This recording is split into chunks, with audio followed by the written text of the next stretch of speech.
Bom dia, meus amigos, minhas amigas. Estou aqui nessa manhã do dia 31 de dezembro de 2015. Daqui a pouco nós vamos entrar no dia 1º dia do ano de 2016. E eu quero deixar uma mensagem para você que está lá no livro de Marcos, no Evangelho de Marcos, capítulo 6, a partir do versículo 32 ao versículo 44.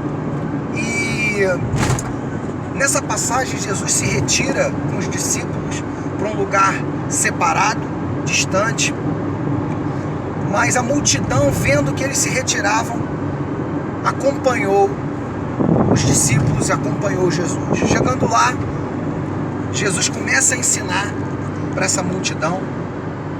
E num dado momento, essa multidão, já no final da tarde, no final do dia, sente fome, e os discípulos dizem para Jesus: Senhor, despede essa multidão, porque eles precisam voltar para suas aldeias, para os seus sítios, para que eles comam.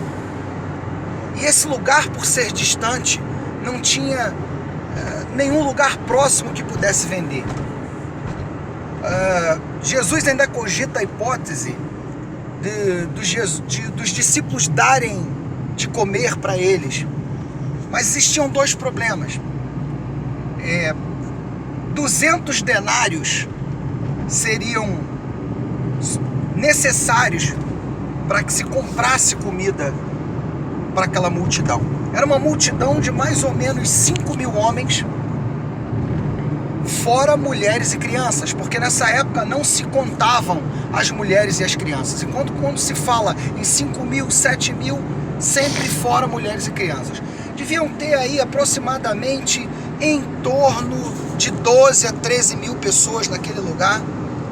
E além de não ter lugar para comprar 200 denários, um denário na época era mais ou menos o dia de salário de um trabalhador hoje. Então você calcula aí que 200 denários era muito dinheiro. E além de não ter aquele dinheiro, não se tinha onde comprar. E Jesus pergunta: o que vocês têm aí? E os discípulos dizem: não temos nada além de 5 pães e 2 peixes. Essa história, ela dá ênfase muito grande nesse milagre da multiplicação de Jesus. Jesus as pessoas, pede para que os discípulos e aquela multidão se recline sobre a relva. Ele apresenta o alimento a Deus e diz que aquela multidão de 5.000 homens, fora mulheres e crianças, eles se alimentam com fartura, comem até cansar, comem até se fartar de comida.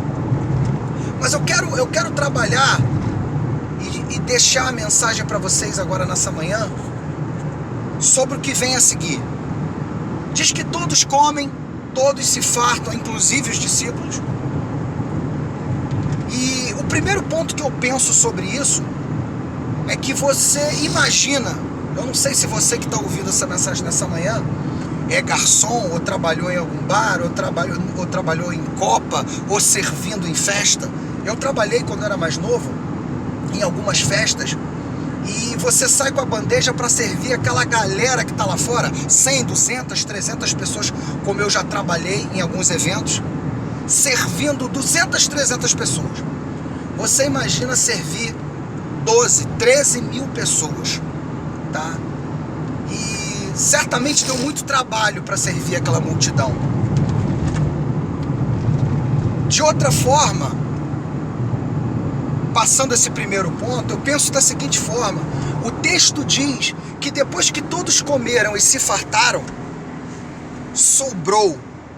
Jesus manda recolher o que sobrou, e sobram 12 cestos cheios. Eu deixo uma pergunta para você nessa manhã: quantos discípulos eram?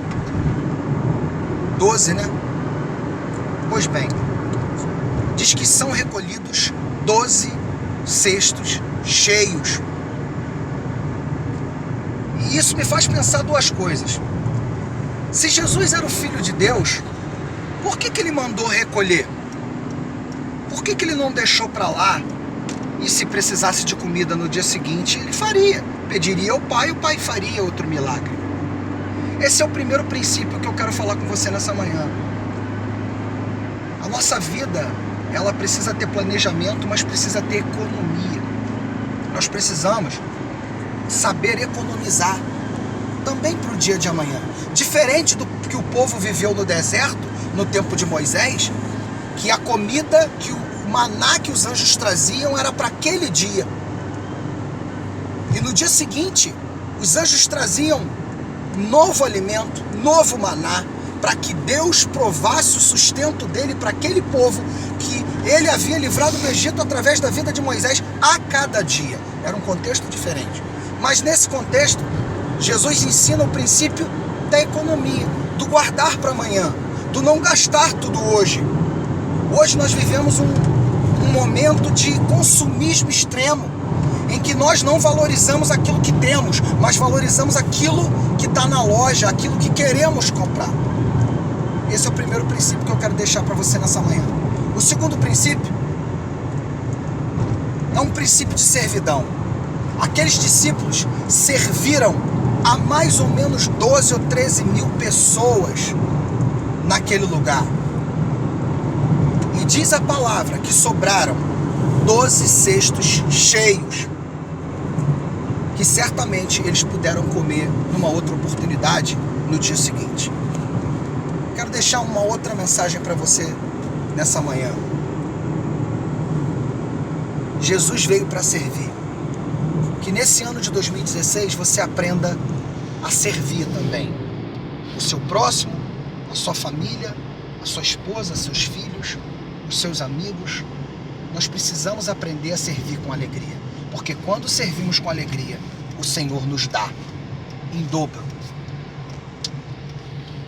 Jesus veio como um homem sim, mas era o Filho de Deus.